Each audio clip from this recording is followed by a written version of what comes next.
Bonjour à toutes et à tous, ici Kratos. Alright, aujourd'hui on se retrouve pour une petite preview du chapitre 79 de Dragon Ball Super qui devrait sortir à partir de lundi. On a eu justement un résumé qui a leaké sur le chapitre et quelques images que je vais vous partager lors de cette vidéo. Donc attention, c'est une vidéo full spoil si vous voulez garder la surprise pour lundi.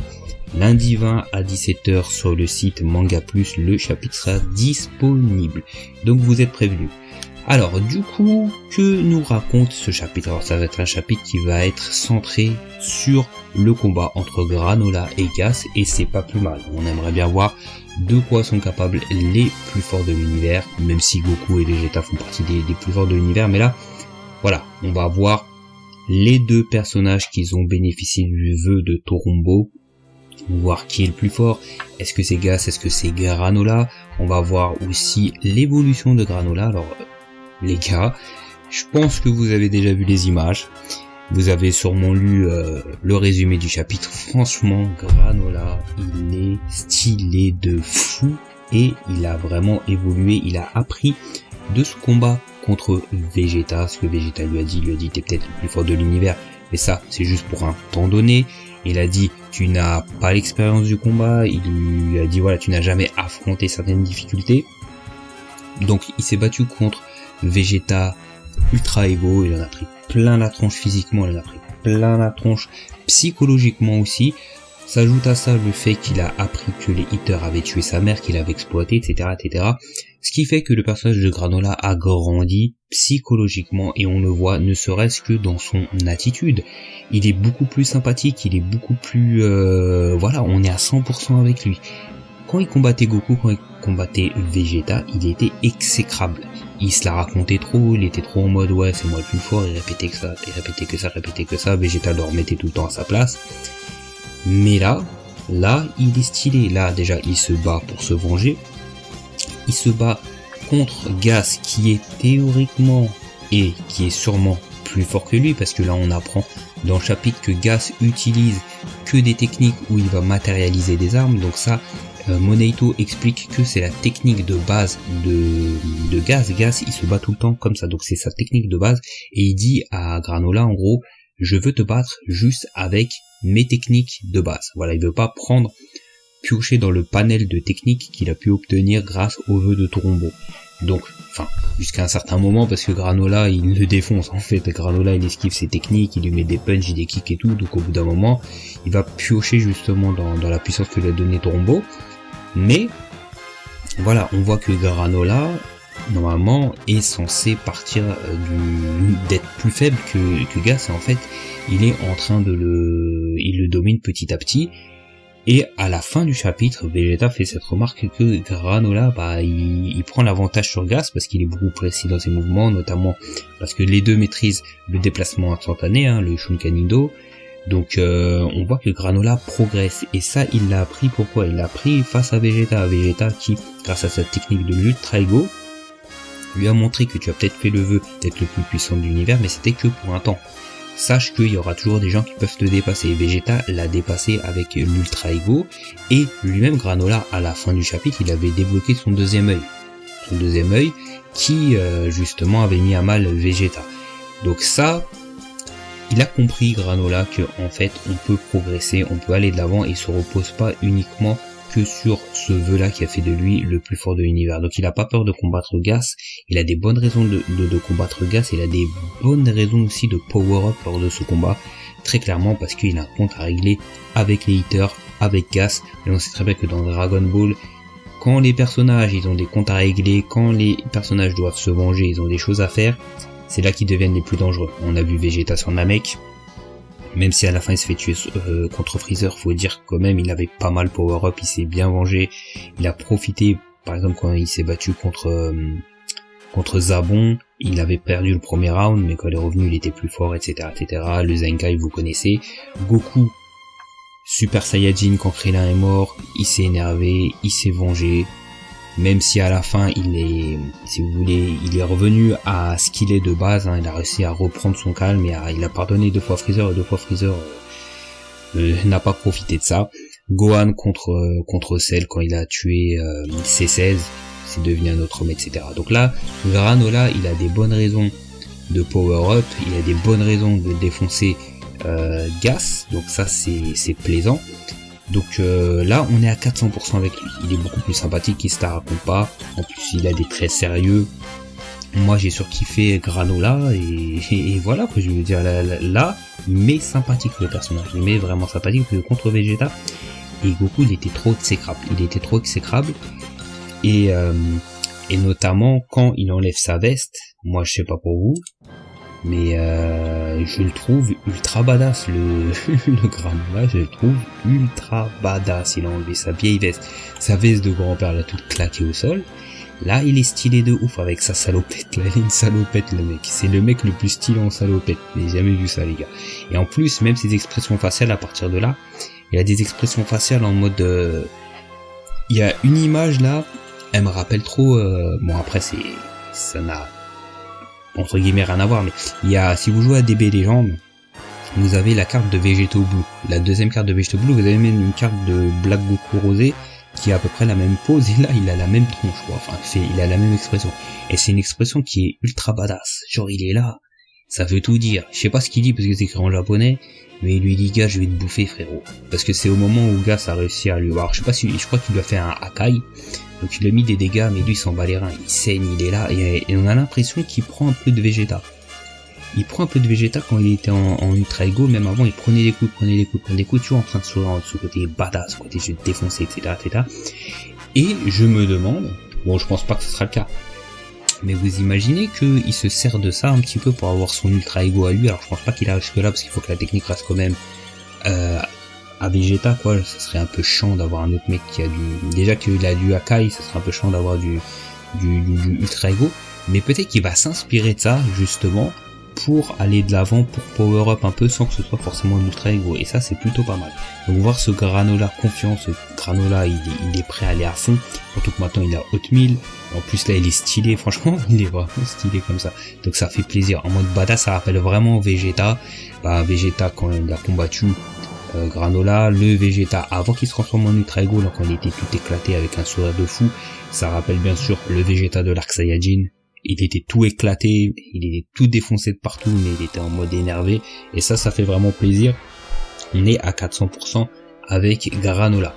Donc du coup on voit que Granola il prend le dessus, il touche à plusieurs reprises Gas le touche aussi, mais la différence entre les deux, c'est que Gas, à chaque fois plus il se fait toucher par Granola, plus il a la haine. On voit sa tête, il panique, il a les nerfs, il est en colère, donc du coup il fera plus d'erreurs, mais Granola il est toujours là en train de sourire en mode je m'en bats les reins, tu vois frère, il est en train de l'avoir psychologiquement, et ça c'est plutôt pas mal, franchement ça c'est plutôt pas mal, et plus je vois des images de Granola comme ça là en salopette là, et plus il est badass de ouf, plus il est stylé.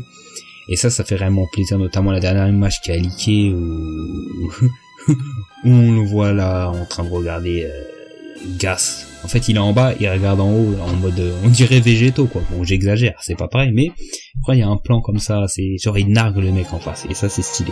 Donc du coup ça, voilà, on va revenir un petit peu à ce qui nous a été leaké. Donc comme je vous l'ai dit, c'est un combat, etc. Il n'y a pas énormément de choses à dire. Par contre, il y a un truc qui me chiffonne un petit peu là-dedans. Ce qui me chiffonne, c'est que à un moment donné, Gas et Granola font la téléportation, le déplacement instantané. Et justement, Goku dit un truc bizarre. Alors, est-ce que c'est la traduction en anglais qui est un peu chelou? Je sais pas. Mais il dit un truc. Attendez, je vais vous le retrouver. Je vais vous retrouver ça. Il dit en gros que le déplacement instantané, Goku il dit je suis, alors attendez que je retrouve, Goku Vegeta are surprised, non c'est pas ça, attendez, voilà il dit, alors en gros il dit Goku les observe et il dit que le déplacement instantané, donc le Shunkanido en japonais, le déplacement instantané est une technique facile à utiliser mais difficile à se rappeler, c'est remember. Alors, moi j'ai pas trop compris. Ça fait Goku observe them. He says the Shunkanido is an easy technique to use but difficult one to remember. Je sais pas. Alors peut-être que moi j'ai pas le bon sens, parce que ça veut dire que c'est une technique facile à utiliser, difficile à s'en rappeler. Ça voudrait dire que peut-être que tu peux l'utiliser sans faire exprès une fois, mais que c'est difficile à... Je sais pas. Alors, est-ce que il ferait pas plutôt un clin d'œil, enfin un clin d'œil, entre guillemets c'est pas un clin d'œil, mais vous vous rappelez Vegeta dans l'arc Moro, l'arc Moro, il avait pas maîtrisé le Shunkanido, le déplacement instantané, mais il avait réussi à l'utiliser, il avait galéré à un moment donné, il avait apparu dans une poubelle, et il était venu une fois. Il avait utilisé la téléportation une fois, il avait réussi, mais il avait dit à Goku, je ne pourrais pas, c'est pas sûr que je pourrais réussir à la faire une seconde fois. Donc c'est peut-être ça qui parle en réalité. Parce que Goku, il est resté quand même 3 ans chez les, j'ai oublié leur blase, désolé les gars. Il est resté sur la planète, la Yardrat, voilà, il est resté chez les Yardrat, 3 ans. Donc il était sûrement dans le même cas que Vegeta, il est revenu quand il a parfaitement pu maîtriser la technique. Donc c'est peut-être de ça qu'il parle. Voilà, Vegeta ne peut plus utiliser, enfin en tout cas, même s'il essaye de l'utiliser, ça sera pas sûr que ça marche, parce qu'il a pas le temps de peaufiner la technique quand Goku l'a peaufiné. Donc je pense que ça va peut-être dans ce sens-là. Il est peut-être étonné de voir Granola et Gas utiliser cette technique pour la première fois, et justement de pouvoir faire que des... Enfin là ils sont en train de faire un combat de téléportation, donc c'est peut-être ça, je pense que c'est ça qu'il veut dire. Mais bon, après moi je serais pas vraiment étonné vu qu'ils ont fait le vœu d'être les plus forts, donc ils ont les techniques, voilà, ils ont même pas eu besoin de peaufiner leurs techniques, elles sont apparues comme ça. Donc je pense que c'est ça, enfin j'espère que c'est ça, de toute façon on verra quand on aura la traduction. Mais sinon au-delà de ça, voilà. Par contre, il y a des choses aussi avec Goku où... Alors moi ça fait plaisir parce que Vegeta il est bien mis en avant de toute façon dans Dragon Ball Super. Mais que ce soit Vegeta qui dise à Goku ouais mais regarde Granola il est un peu plus précis dans ses mouvements au niveau du déplacement instantané, donc il prend l'avantage, etc. Voilà, moi que Vegeta le relève c'est pas un problème, mais qui dise à Goku genre observe mieux, genre mais Goku normalement il y a personne qui lui dit observe mieux. Goku c'est un génie du combat, Vegeta aussi est un génie du combat. Mais Goku l'est encore plus. De toute façon, c'est ce qu'il dit, imagine Vegeta à Goku, hein. Il lui dit en fait, je suis un génie du combat, mais pour parfaire un mouvement, j'ai dû mettre des mois, alors que toi, tu t'es à peine entraîné dans l'autre monde, et tu t'as déjà atteint ce niveau de puissance là. En fait, Goku, c'est un génie. C'est plus que Vegeta. Et on a vu, si vous avez lu Goku quand il était petit, ses aventures, il voit le Kamehameha la première fois, il le refait. C'est Goku, naturellement. C'est un génie de ouf. Il voit une fois une technique, c'est terminé. Donc là, je trouve ça, en fait, ça rabaisse un peu Goku. Alors, Vegeta aurait pu faire la réflexion, mais pas genre observe bien Goku, tu vois. Genre en mode, comme il a toujours fait, hein, dans Dragon Ball Z, dans Vegeta il est là, il dit un truc, ouais, Granola est de plus en plus précis, tu vois, mais pas regarde, genre il dit à Goku observe, mais genre Goku il voit mal, tu vois, Goku il ressent mal le ki. Je rappelle que Goku savait ressentir le ki avant Vegeta, bon là c'est pas une question de ressentir le ki, mais voilà, et je vais dire que Vegeta Goku est un maître dans l'art d'utilisation du déplacement instantané, ce qui n'est pas Vegeta.